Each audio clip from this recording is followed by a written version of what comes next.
આચારની વિધિ અને આધ્યાત્મ જ્ઞાનનું વર્ણન. યુધિષ્ઠિરે પૂછ્યું, દાદાજી, હવે હું તમારા મુખેથી આચારની વિધિ સાંભળવા ચાહું છું, કેમ કે તમે સર્વજ્ઞ છો.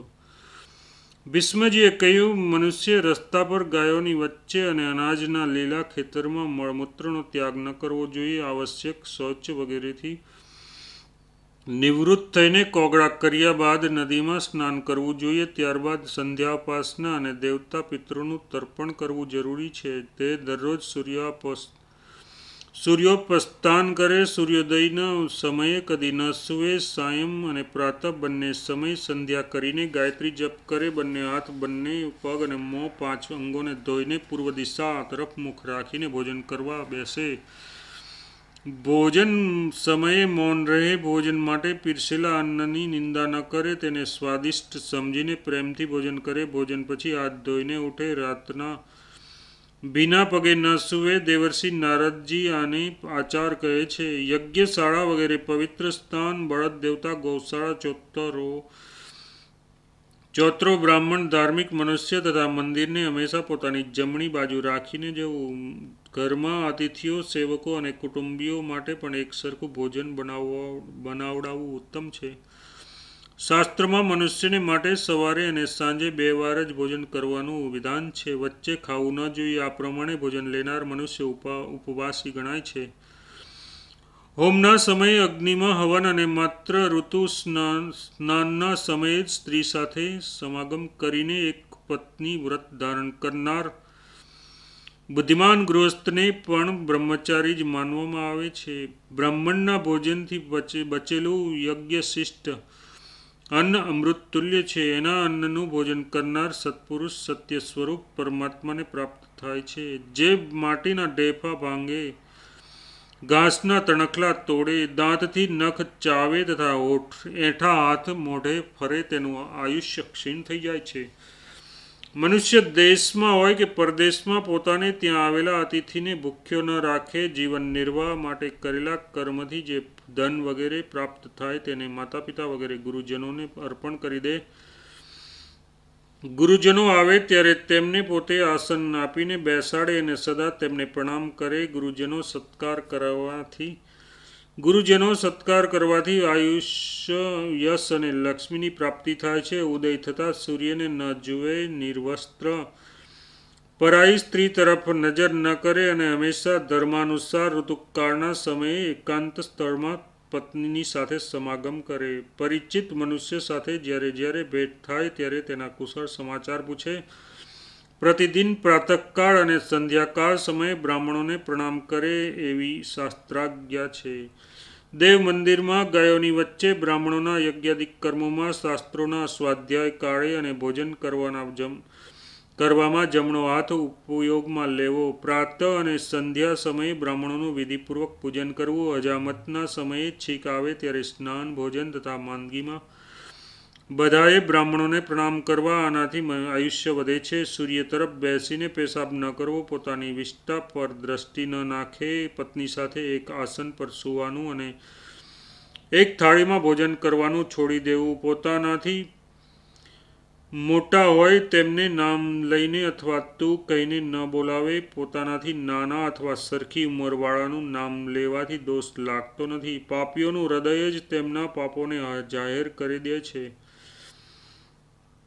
જે લોકો જાણી જોઈને કરેલા પાપને મહાપુરુષોથી છુપાવે છે તેઓ નષ્ટ થઈ જાય છે. જેઓ મૂર્ખ છે તેઓ જ જાણી જોઈને કરેલા પાપને છુપાવે છે. જોકે મનુષ્યો તે પાપને જોઈ શકતા નથી તો પણ દેવતાઓ તો જુએ જ છે. પાપી મનુષ્યનું છુપાવેલું પાપ તેને ફરી પાપમાં પ્રવૃત્ત કરે છે અને ધર્માત્માનું ધર્મ પ્રમાણે ગુપ્ત રાખેલું ધર્મ કાર્ય તેને પુનઃ ધર્મમાં જ પ્રવૃત્ત કરે છે. મૂર્ખ મનુષ્ય પાપ કરીને તેને ભૂલી જાય છે, પરંતુ તે પાપ તેની પાછળ જ લાગેલું રહે છે. કોઈ કામનાની પૂર્તિ માટે જે ધનનો સંચય કરીને રાખવામાં આવે છે તેને પોતાના ઉપભોગ માટે ખર્ચ કરવામાં ભારે દુઃખ થાય છે. પરંતુ સમજદાર લોકો આવા ધનની પ્રશંસા કરતા નથી, કેમ કે મૃત્યુ રાહ જોતું નથી કે આની કામના પૂરી થઈ કે નહીં. તે તો સમય પર આવી જ જાય છે. વિચારવાન પુરુષોનું કહેવું છે કે બધા જ પ્રાણીઓનો ધર્મ માસિક છે. યથાર્થ મનથી કરેલો ધર્મ જ વાસ્તવિક ધર્મ છે.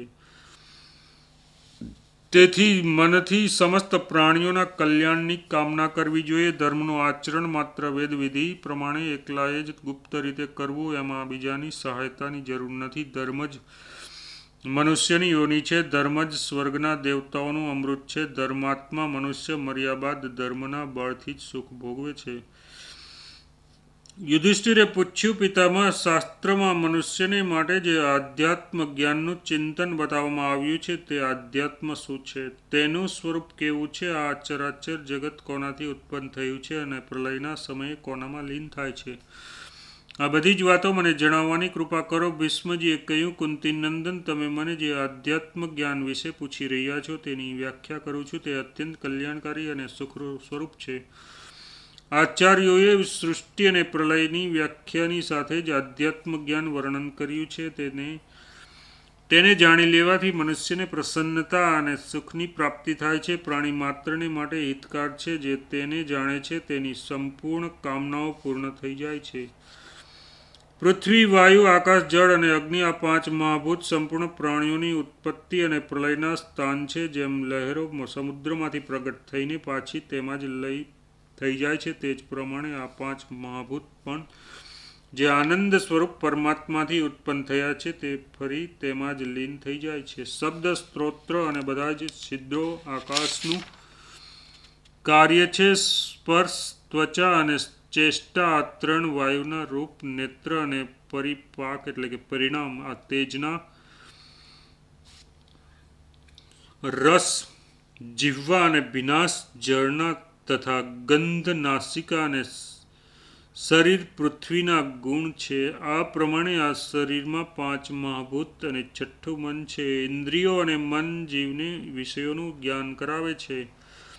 આ છ ઉપરાંત સાતમી બુદ્ધિ અને આઠમો ક્ષેત્રજ્ઞ છે. ઇન્દ્રિયો વિષયને ગ્રહણ કરે છે. મન સંકલ્પ વિકલ્પ કરે છે અને બુદ્ધિ તેનો ઠીક નિશ્ચય કરે છે. ક્ષેત્રજ્ઞ એટલે કે આત્મા સાક્ષીની જેમ સ્થિત રહે છે. એ શરીરની અંદર અને બહાર બધે વ્યાપ્ત છે. પુરુષે પોતાની ઇન્દ્રિયોની પરીક્ષા કરીને તેમને બરાબર ઓળખી લેવી જોઈએ. કેમ કે સત્વ, રજ અને તમ એ ત્રણેય ગુણો ઇન્દ્રિયોનો આશ્રય લઈને રહે છે. મનુષ્ય પોતાના બુદ્ધિ બળથી જીવોના આવાગમનની સ્થિતિ જાણીને ધીરે ધીરે તેના પર ચિંતન કરતો રહેવાથી પરમ શાંતિને પ્રાપ્ત થાય છે. આ ચરાચર જગત બુદ્ધિનો ઉદય થતાં જ ઉત્પન્ન થાય છે અને તેના લયની સાથે જ લય થઈ જાય છે.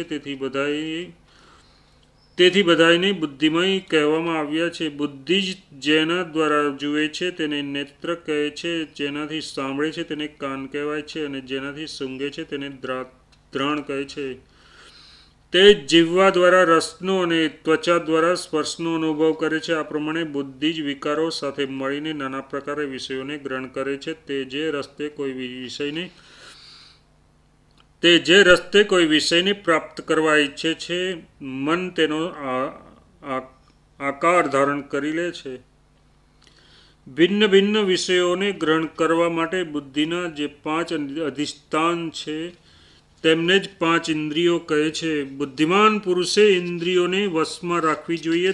સત્વ, રજ અને તમ આ ત્રણેય પ્રાણીઓમાં હંમેશા સ્થિર રહે છે અને તેમના કારણે તેમનામાં સાત્વિકી, રાજસી અને તામસી બુદ્ધિ જોવામાં આવે છે. એમાં સત્વ ગુણથી સુખ, રજોગુણથી દુઃખ અને તમોગુણથી મોહ અજ્ઞાન ઉત્પન્ન થાય છે. જ્યારે શરીર અથવા મનમાં કોઈ પણ પ્રકારની પ્રસન્નતાનો ભાવ હોય, આનંદ વધતો હોય, સુખ અને શાંતિનો અનુભવ થઈ રહ્યો હોય તો સત્વગુણની વૃદ્ધિ સમજવી જોઈએ. જે સમયે કોઈ કારણથી કે વિના કારણે જ અસંતોષ, શોક, સંતાપ, લોભ અને અસહનશીલતાના ભાવો દેખાય તો તેમને રજોગુણનો સંકેત સમજી લેવો. એ જ પ્રમાણે અપમાન, મોહ, પ્રમાદ, સ્વપ્ન, નિંદ્રા અને આળસ વગેરેનું આક્રમણ થાય ત્યારે તમોગુણનો પ્રભાવ સમજી લેવો. બુદ્ધિ અને આત્મા એ બંને સૂક્ષ્મ છે, તેમ છતાં તેમનામાં જે અંતર છે તેના પર દ્રષ્ટિ કરો. બુદ્ધિ તો ગુણોને ઉત્પન્ન કરે છે અને આત્મા આ બધાથી અળગો રહે છે. જેમ ઉમરડાના ફળ અને તેની અંદર રહેનારા કીડા એ બંને એક સાથે રહેવા છતાં એકબીજાની ભિન્ન છે. તે જ પ્રમાણે બુદ્ધિ અને આત્મા પરસ્પર મળેલા હોય એવું પ્રતીત થતું હોવા છતાં પણ વાસ્તવમાં અલગ અલગ છે. સત્વ વગેરે ગુણો જડ હોવાના કારણે આત્માને જાણતા નથી, પરંતુ આત્મા ચેતન છે, તેથી જ ગુણોને જાણે છે. જેમ ઘડામાં મૂકેલો દીવો ઘડાના છિદ્રોમાંથી પોતાનો પ્રકાશ ફેલાવીને વસ્તુઓનું જ્ઞાન કરાવે છે, એ જ પ્રમાણે પરમાત્મા શરીરની અંદર સ્થિર થઈને ચેષ્ટા અને જ્ઞાન શૂન્ય ઇન્દ્રિયો અને મન બુદ્ધિ દ્વારા સંપૂર્ણ પદાર્થોનું જ્ઞાન કરાવે છે. બુદ્ધિ ગુણોને ઉત્પન્ન કરે છે અને આત્મા માત્ર દ્રષ્ટા છે.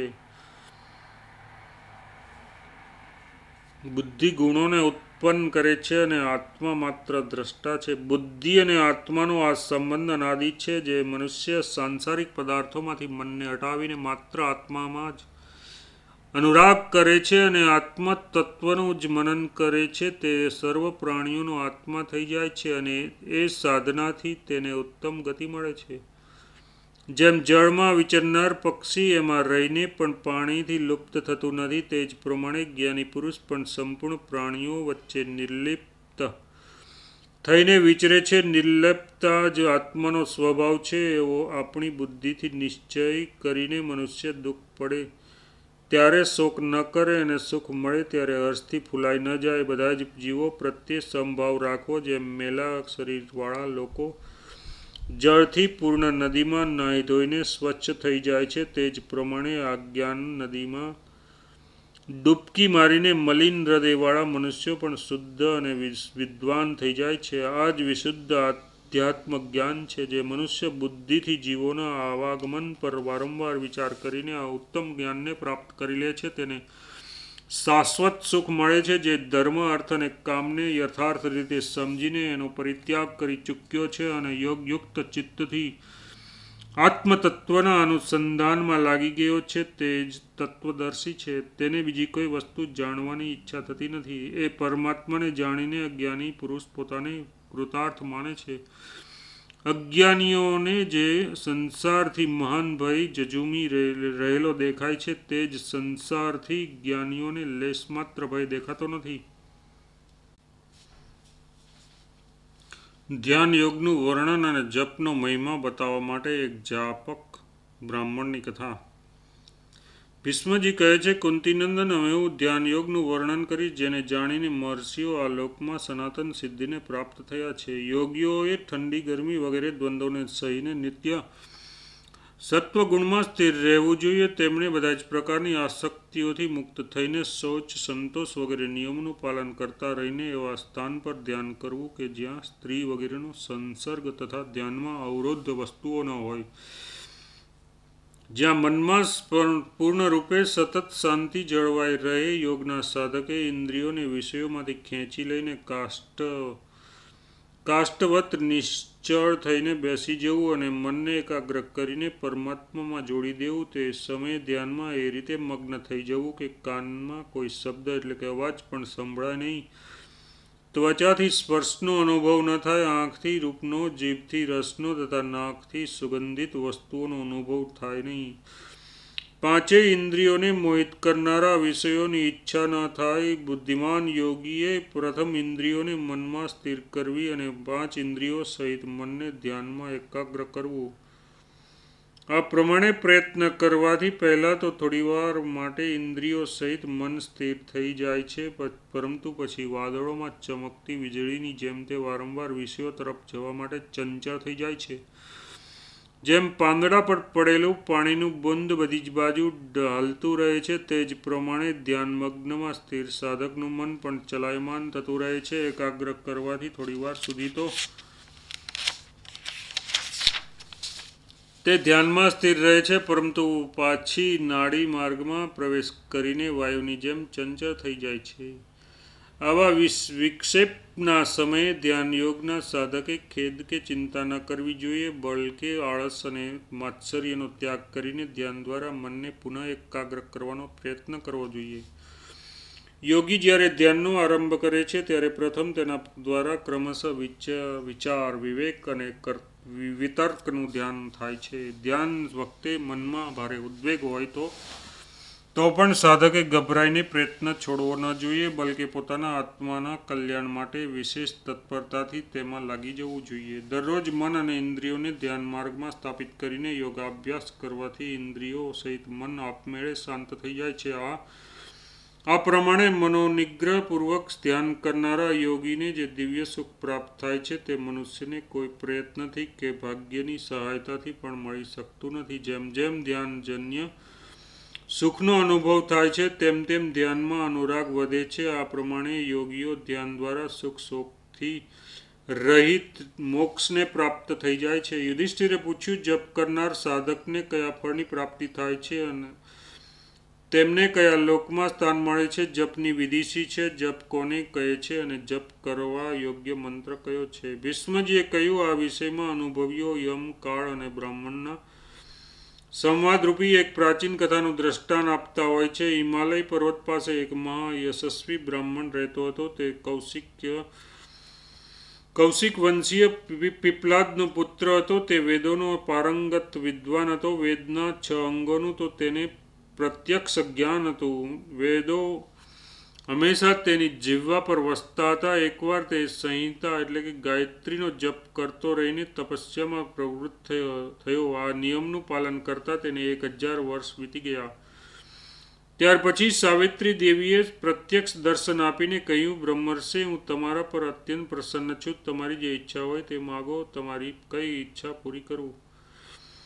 દેવીના આ પ્રમાણે કહેવાથી તે તપસ્વી બ્રાહ્મણે કહ્યું, શુભે, આ મંત્ર જપમાં મારી ઈચ્છા ઉત્તરોત્તર વધતી રહે, મનની એકાગ્રતામાં પણ ક્રમશઃ ઉન્નતિ થાય. આ સાંભળીને દેવીએ મધુરવાણીમાં કહ્યું, તમે જેવું ઈચ્છો છો તેવું જ થશે. હું એવો પ્રયત્ન કરીશ જેથી તમને નિત્ય સિદ્ધ બ્રહ્મ ધામની પ્રાપ્તિ થશે. આ સિવાય અત્યારે તમે મારી પાસે વરદાન રૂપે માગ્યું છે તે ઈચ્છા પણ તમારી પૂરી થશે. તમે એકાગ્રચિત થઈને નિયમપૂર્વક જપ કરો. ધર્મ સ્વયં તમારી પાસે આવશે. કાળ, મૃત્યુ તથા યમ પણ તમારી પાસે આવશે. અહીં તે લોકો સાથે તમારો ધર્મના વિષાદમાં વિવાદ થશે. ભીષ્મજી કહે છે, આમ કહીને સાવિત્રી દેવી પોતાના ધામ પર ચાલ્યા ગયા. અહીં તે સત્ય પ્રતિજ્ઞ બ્રાહ્મણ પણ 100 દિવ્ય વર્ષો સુધી જપ કરતો રહ્યો. તે મન અને ઇન્દ્રિયોને સદા વશમાં રાખતો હતો, ક્રોધને જીતી લીધો હતો અને બીજાના દોષો જોતો ન હતો. આ પ્રમાણે જ્યારે તેનો નિયમ પૂરો થઈ ગયો ત્યારે ધર્મ પ્રસન્ન થઈને તેની પાસે આવ્યો અને કહ્યું, બ્રાહ્મણ, મારી સામે તો જુઓ, હું સાક્ષાત ધર્મ છું અને તમારા દર્શન કરવા આવ્યો છું. આ જપનું તમને જે ફળ પ્રાપ્ત થયું છે તે સાંભળો. મનુષ્ય અને દેવતાઓને પ્રાપ્ત થનારા જેટલા પણ લોક છે તે બધા જ તમે જીતી લીધા છે. તમે દેવલોકને ઓળંગીને ઉપરના લોકમાં પદાર્પણ કરશો. તેથી મુનિ, હવે તમે તમારા પ્રાણ ત્યાગી દો અને જે લોકમાં જવાની ઈચ્છા હોય ત્યાં જાઓ. આ શરીરને છોડ્યા પછી જ તે લોકોમાં જઈ શકશો. બ્રાહ્મણે કહ્યું, ધર્મ, મારે એ લોકોને લઈને સુખ કરવા છે. તમે સુખેથી પોતાના સ્થાને પધારો. ધર્મે કહ્યું, મુનિવર, તમારે આ શરીરનો ત્યાગ તો અવશ્ય કરવો જોઈએ. ત્યારબાદ સ્વર્ગમાં જાઓ યા તમારું મન ચાહે તેમ કરો. બ્રાહ્મણે કહ્યું, ધર્મ, હું દેહ વિના સ્વર્ગમાં રહેવા ચાહતો નથી. તમે પધારો. મારી સ્વર્ગમાં રહેવાની સહેજ પણ ઈચ્છા નથી. હું અહીં જ ગાયત્રી જપ કરીને આનંદથી રહીશ. ધર્મે કહ્યું, વિપ્રવર, જો તમે શરીર છોડવાની ઈચ્છા નથી ઈચ્છતા તો જુઓ, આ કાળ, મૃત્યુ અને સ્વયં યમ તમારી પાસે આવી રહ્યા છે. ત્યાર પછી યમ, કાળ અને મૃત્યુ ત્રણેય બ્રાહ્મણ પાસે આવી પહોંચ્યા. સૌથી પહેલા યમદેવતા બોલ્યા, દ્વિજવર, હું યમ છું અને એ કહેવા માટે આવ્યો છું કે તમારા ઉત્તમ આચરણ અને કઠોર તપસ્યાનું ફળ તમને પ્રાપ્ત થયું છે. કાળે કહ્યું, હું કાળ છું અને એ સૂચના આપી રહ્યો છું કે તમને આ જપનું બહુ ઉત્તમ ફળ મળ્યું છે. આ તમારા માટે સ્વર્ગમાં જવાનો સમય છે. મૃત્યુએ કહ્યું, ધર્મજ્ઞ, મને મૃત્યુ સમજો. હું કાળની પ્રેરણાથી તમને અહીંથી લઈ જવા માટે આવેલ છું. બ્રાહ્મણે કહ્યું, સૂર્યપુત્ર યમ, મહાત્મા કાળ, મૃત્યુ અને ધર્મનું હું સ્વાગત કરું છું. બોલો, હું તમારી શી સેવા કરું? આમ કહીને બ્રાહ્મણે તે બધાને પાદ્ય, અર્ઘ્ય વગેરે અર્પણ કર્યા અને પ્રસન્નતાપૂર્વક પૂછ્યું, હવે તમારા માટે શી સેવા આજ્ઞા છે? હવે મારા માટે સી આજ્ઞા છે. દરમિયાન તીર્થયાત્રા માટે નીકળેલા રાજા ઇક્ષ્વાકુ જ્યાં આ બધા જ ભેગા થયા હતા ત્યાં આવી પહોંચ્યા.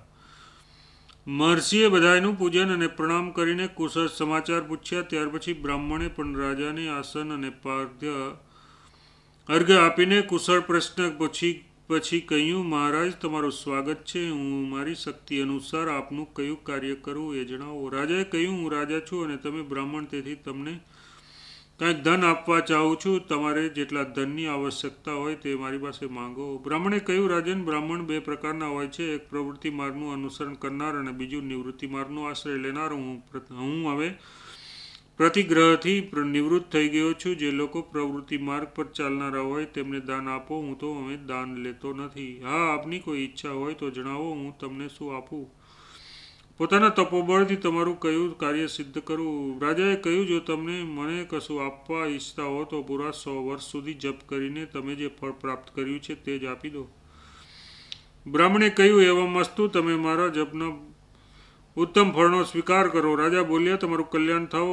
મેં જે જપનું ફળ માગ્યું છે તેની મારે જરૂર નથી, તેથી જાઉં છું. સાથે સાથે એક વાત પૂછું છું, તે જણાવો. તમારા આ જપનું ફળ શું છે? બ્રાહ્મણે કહ્યું, આનું ફળ શું મળશે તે જાણતો નથી, પરંતુ મેં જે જપ કર્યા હતા તે તમને આપી દીધા. આ ધર્મ, યમ, મૃત્યુ અને કાળ આ વાતોના સાક્ષી છે. રાજાએ કહ્યું, બ્રાહ્મણ, જો તમે તમારા જપનું ફળ કહી શકતા નથી તો એ અજ્ઞાત ફળ મારે શું કામ આવશે? હું સંદિગ્ધ ફળ ચાહતો નથી, તે તમારી પાસે જ રહે. બ્રાહ્મણે કહ્યું, રાજન, હવે તો હું મારા જપનું ફળ તમને આપી ચૂક્યો છું. હવે બીજી વાત નહીં સ્વીકારું. આપણે બંનેએ પોતપોતાની વાત પર દ્રઢ રહેવું જોઈએ. પહેલા જપ કરતી વખતે મેં ક્યારેય ફળની કામના કરી ન હતી, તેથી આ જપનું ફળ શું હશે એ તમને કઈ રીતે જણાવવું? તમે આપો એમ કહીને માગ્યું અને મેં આપું છું કહીને આપી દીધું. આવી સ્થિતિમાં હું મારી વાત મિથ્યા નહીં કરું. તમે ધૈર્યપૂર્વક સત્યની રક્ષા કરો. આ પ્રમાણે સ્પષ્ટતા કર્યા પછી જો મારી વાત નહીં માનો તો તમને અસત્યનું મહાન પાપ લાગશે. તમે સ્વયં અહીં આવીને મારી પાસે જપના ફળની યાચના કરી અને મેં તમને અર્પણ કરી દીધું. તેથી તમે સત્યનો ત્યાગ કર્યા વિના મારા આપેલા ફળનો સ્વીકાર કરો. જુઠ્ઠું બોલનાર મનુષ્યને ન આલોકમાં સુખ મળે છે, ન પરલોકમાં. તે પોતાના પૂર્વજોનો ઉદ્ધાર પણ કરી શકતો નથી. પછી આવનારી પેઢીનો ઉદ્ધાર તો કઈ રીતે શકશે? પરલોકમાં સત્યથી જે રીતે જીવનો ઉદ્ધાર થાય છે તે જ પ્રમાણે યજ્ઞ, દાન અને નિયમોથી થતો નથી. લોકોએ અત્યાર સુધી જેટલી તપસ્યાઓ કરી છે અને ભવિષ્યમાં જેટલી કરશે તે બધાને જો સેંકડો અને લાખોની સંખ્યામાં એકત્રિત કરવામાં આવે તો પણ તેમનું મહત્વ સત્યથી વધીને સિદ્ધ થઈ શકશે નહીં. એકમાત્ર સત્ય જ અવિનાશી બ્રહ્મ છે. સત્ય જ અક્ષય તપ છે. સત્ય જ અવિનાશી યજ્ઞ તથા સત્ય જ સનાતન વેદ છે. વેદોમાં સત્યનો જ મહિમા ગાવામાં આવ્યો છે. સત્યથી જ શ્રેષ્ઠ ફળની પ્રાપ્તિ થાય છે. ધર્મ અને ઇન્દ્રિય સંયમની સિદ્ધિ પણ સત્યથી જ થાય છે. સત્યના આધાર પર જ બધું સ્થિર છે. સત્ય જ વેદ, વેદાંગ, વિદ્યા, વિધિ, વ્રત અને ઓમકાર રૂપ છે. સત્યના પ્રભાવથી જ પ્રાણીઓનો જન્મ અને તેમને સંતાન પ્રાપ્તિ થાય છે. સત્યના આધારે જ હવા ચાલી રહી છે, સૂર્ય તપે છે અને અગ્નિ પ્રજ્વલિત થાય છે. સ્વર્ગ પણ સત્ય પર જ સ્થિર છે. યજ્ઞ, તપ, વેદ, સ્તોભ, મંત્ર તથા સરસ્વતી એ બધા સત્યના જ સ્વરૂપ છે. મેં સાંભળ્યું છે કે કોઈ વાર ધર્મ અને સત્યને ત્રાજવામાં મૂકીને તોડવામાં આવ્યા તો જ્યાં સત્ય હતું તે પલ્લું ભારે થયું. જ્યાં ધર્મ છે ત્યાં સત્ય છે. તેથી રાજન, તમે પણ સત્ય પર દ્રઢ રહો. અસત્યનો વર્તાવ ન કરો. જો મારા આપેલા જપના ફળનો તમે સ્વીકાર નહીં કરો તો ધર્મથી ભ્રષ્ટ થઈને સંસારમાં ભટકતા ફરશો. જે પહેલા આપવાની પ્રતિજ્ઞા કરીને પછી આપવા ચાહતો નથી તથા જે યાચના તો કરે છે પરંતુ આપવા છતાં તેને લેવા નથી ચાહતો, એ બંને મિથ્યાવાદી છે. તેથી તમે મારી અને પોતાની વાત મિથ્યા ન કરો. રાજાએ કહ્યું, બ્રાહ્મણ, ક્ષત્રિયનો ધર્મ તો પ્રજાની રક્ષા અને યુદ્ધ કરવાનો છે. ક્ષત્રિયોને દાતા કહ્યા છે. આવી સ્થિતિમાં હું તમારી પાસે દાન કઈ રીતે લઈ શકું? બ્રાહ્મણે કહ્યું, રાજન, દાન લેવા માટે મેં તમને પ્રાર્થના કરી ન હતી અને હું આપવા માટે તમારે ઘરે આવ્યો હતો. તમે સ્વયં આવીને માગ્યું છે, અમે લેવાનો ઇનકાર કેમ કરો છો? રાજાને કહ્યું, વિપ્રવર, જો તમે તમારા જપનું ઉત્તમ ફળ આપવાનો જ નિશ્ચય કર્યો છે તો આ પ્રમાણે કરો. આપણા બંનેના જે પણ પુણ્ય ફળ હોય તેમને એકત્રિત કરીને બંને સાથે ભોગવીને બ્રાહ્મણને દાન લેવાનો અધિકાર છે અને ક્ષત્રિયો માત્ર દાન આપે છે, લેતા નથી. આ ધર્મને તમે પણ જાણતા જ હશો. તેથી આપણે બંને સાથે બંનેના કર્મફળનો ઉપભોગ કરીએ, અથવા તમારી એવી ઈચ્છા ન હોય તો સાથે રહીને કર્મફળ ભોગવવાની આવશ્યકતા નથી. તેવી સ્થિતિમાં હું એ જ પ્રાર્થના કરીશ કે તમે મારા શુભ કર્મોના પૂરેપૂરા ફળનો સ્વીકાર કરી લો. આ મારા પર અત્યંત અનુગ્રહ થશે. બ્રાહ્મણે કહ્યું, રાજન, તમારા માગવાથી મેં જે આપવાની પ્રતિજ્ઞા કરી છે તેને લઈ લો, કેમ કે તે મારી પાસે તમારી અનામત રૂપે છે. જો નહીં લો તો હું તમને શાપ આપી દઈશ. રાજાએ કહ્યું, જેના કાર્યનું અહીં આવું પરિણામ આવ્યું તે રાજાને ધિક્કાર છે. જેના કાર્યનું અહીં આવું પરિણામ આવ્યું તે રાજાને ધિક્કાર છે. હવે તો મારે તમારી જેમ ફળભાગી થવા માટે જ આ દાનનો સ્વીકાર કરવાનો છે. આજથી પહેલાં કોઈની આગળ કશું લેવા માટે મેં હાથ લંબાવ્યો ન હતો, પરંતુ આજે એવું કરવું પડે છે. તમે જેને અમારી અનામત માનો છો તે આપો. બ્રાહ્મણે કહ્યું, રાજન, મેં ગાયત્રીના જપ કરીને જેટલું પુણ્ય સંગ્રહ કર્યું છે તે બધું તમે લઈ લો. રાજાએ કહ્યું, વિપ્રવર, હું પણ મારા હાથમાં સંકલ્પનું જળ લઈ ચૂક્યો છું. તમે પણ મારું દાન ગ્રહણ કરો, જેથી આપણે સાથે રહીને ફળના સમભાગી બનીએ. ભીષ્મજી કહે છે, ત્યાર પછી તે બ્રાહ્મણે રાજાનો અનુરોધ સ્વીકારી લીધો અને ત્યાં આવેલા ધર્મ, યમ, કાળ તથા મૃત્યુનું પૂજન કરીને તે બધાને પ્રણામ કર્યા. રાજા અને બ્રાહ્મણના ઉપયુક્ત નિશ્ચયને જાણીને દેવરાજ ઇન્દ્ર પણ કેટલાક દેવતાઓ અને પરલોક સાથે ત્યાં ઉપસ્થિત થયા. સાધ્ય, વિશ્વદેવ, મરુદ્ગણ, નદી, પર્વત, સમુદ્ર અને તીર્થોનું શુભાગમન થયું. તપ, વેદાંત, સ્તોભ, સરસ્વતી, નારદ, પર્વત, વિશ્વાવસુ, હાહા, હુહુ પરિવાર સહિત ચિત્રસેન, નાગ, સિદ્ધ, મુનિ, પ્રજાપતિ તથા અચિંત્ય સ્વરૂપ ભગવાન વિષ્ણુએ પણ ત્યાં દર્શન આપ્યા. તે સમયે આકાશમાં ભેરી અને તૃંગી વગેરે વાજિંત્રો વાગવા લાગ્યા અને પુષ્પવૃષ્ટિ થવા લાગી. ત્યારબાદ જાપક બ્રાહ્મણ અને ઇક્ષ્વાકુ બંને એક સાથે પોતાના મનને બધા જ વિષયોથી હટાવી લીધું. પ્રથમ મૂલાધાર ચક્રથી કુંડલીને ઉઠાવીને પ્રાણ, અપાન, ઉદાન, સમાન અને વ્યાન આ 5 પ્રાણવાયુઓને હૃદય અનાહત ચક્રમાં સ્થિત કર્યા. પછી મનને પ્રાણ અને અપાનની સાથે મેળવીને નાસિકાના અગ્રભાગ પર દ્રષ્ટિ રાખીને બંને ભવાની વચ્ચે આજ્ઞા ચક્રમાં સ્થિર કર્યું. આ પ્રમાણે મનને જીતીને દ્રષ્ટિને એકાગ્ર કરીને પ્રાણ સહિત મનને મૂર્ધામાં સ્થાપિત કરી દીધું અને બંને બ્રાહ્મણ અને રાજા સમાધિમાં સ્થિર થઈ ગયા. તે સમયે તેમના શરીર અચળ હતા. બંને જળની જેમ ચેષ્ટાહીન થઈ ગયા હતા. એટલામાં જ તે બ્રહ્મરંધ્રનું ભેદન કરીને એક જ્યોતિર્મય પ્રકાશ નીકળ્યો અને સીધો સ્વર્ગ તરફ ચાલ્યો ગયો. પછી તો ચારે બાજુ બહુ જોરથી શોરબકોર થવા લાગ્યો. બધા જ લોકોએ તે દિવ્ય પ્રકાશની સ્તુતિ કરવા લાગ્યા. પ્રાદેશ એટલે કે અંગૂઠા અને તર્જની વચ્ચેની જગ્યા જેટલો લાંબો પુરુષનો આકાર ધારણ કરીને જ્યારે તે તેજ બ્રહ્માજીની પાસે પહોંચ્યો ત્યારે તેમણે આગળ આવીને તેનું સ્વાગત કર્યું અને મીઠી વાણીમાં કહ્યું, બ્રાહ્મણ દેવ, યોગીઓને જે ફળ મળે છે તે જપ કરનારાઓને પણ મળે છે, બલકે જાપકોને યોગીઓ કરતાં પણ ઉત્તમ ફળ મળે છે. તેથી હવે તમે મારામાં નિવાસ કરો. આજ્ઞા મળતા જ બ્રહ્મતેજ બ્રહ્માજીના મુખમાં પ્રવેશ કરી ગયું. આ પ્રમાણે રાજા ઇક્ષ્વાકુ પણ ભાગમાં લીન થઈ ગયા. ત્યારે બધા જ દેવતાઓએ બ્રહ્માજીને પ્રણામ કરીને કહ્યું, ભગવાન, આપે તો આ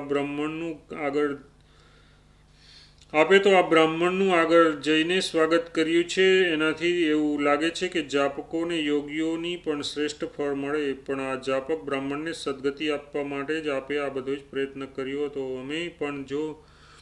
અમે પણ તે જોવા માટે અહીં આવ્યા હતા. આપે બ્રાહ્મણ અને રાજા બંનેને એક સરખો આદર આપીને સમાન ફળના ભાગી બનાવ્યા છે. આજે જ અમે જપના મહાન ફળને પ્રત્યક્ષ જોયું. બ્રહ્માજીએ કહ્યું, જપનું ફળ તો આવું જ છે. જે મહાસ્મૃતિ અને અસ્મૃતિનો પાઠ કરે છે અને યોગમાં અનુરક્ત રહે છે, તે પણ આજ પ્રમાણે શરીરનો ત્યાગ કરીને ઉત્તમ પ્રગતિને પ્રાપ્ત થાય છે. અચ્છા, તમે લોકો પોતપોતાના સ્થાન પર સિધાઓ. આમ કહીને બ્રહ્માજી ત્યાં જ અંતર્ધ્યાન થઈ ગયા અને તેમની આજ્ઞા મળતા દેવતાઓ પણ પોતપોતાના ધામ પર પધાર્યા. બીજા મહાત્માઓ પણ ધર્મનો સ્વીકાર કરીને પ્રસન્નતાપૂર્વક એની પાછળ ચાલ્યા ગયા. યુધિષ્ઠિર, જપ કરનારને આ જ ફળ મળે છે. આ પ્રમાણે તેમની ગતિ થાય છે. આ બધી જ વાતો જે પ્રમાણે સાંભળી હતી તે જ પ્રમાણે તમને કહી સંભળાવ્યું. હવે બીજું શું સાંભળવા ચાહો છો?